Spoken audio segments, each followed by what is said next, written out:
Howdy, folks. I hope you're doing well. Last week, I had the opportunity to spend about 10 minutes with the Star Wars Home Edition Plus at the Costco, not too far from where I work.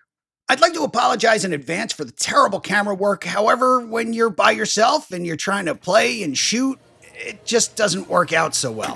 So again, my apologies for the really rough angles and janky video here. Anyway, diving into it, I thought the table itself, as far as the artwork and toys were concerned, it looked pretty good. However, I'm really not a fan of the wide open playfield here.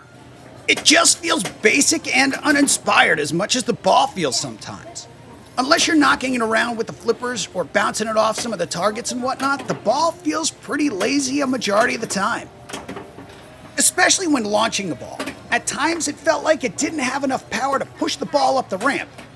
Another part of the inconsistency when launching the ball would be it would skip up the ramp and then hit the back of the box and hit the TIE fighter instead of following the ramp. Just another way that it shows that this is kind of uninspired and could have been done better. Going back to the wide open spaces here, there is one thing I wanted to note, and that might be a little tough to see due to the glare and whatnot.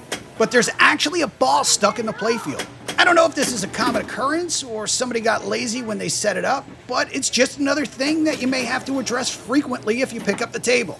Look, it's not all bad here. The multi-balls are pretty fun, and the R2-D2 multi-ball is actually pretty easy to get multiple times in the game.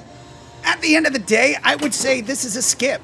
They're basically sticking these on the floor for somebody who doesn't know any better, or maybe somebody who's a casual player or just wants to have a talking piece in their home. If you really do want to get it, I say try to wait it out and see if you can get it at a discounted price, which honestly might be a little tough. The Costco where I was only had one box on the floor, plus the demo that I played. Another thing to think about though is there's a really fantastic used market out there. Sure, you may pay $1,000 or $2 more extra for that premium or pro table, but you're gonna get a better experience. Before I go though, I do want to share a little fun that I had with the wife. I love the fact that she didn't say anything about the price. The answer was just a straight up no. She is, after all, the responsible one in this relationship.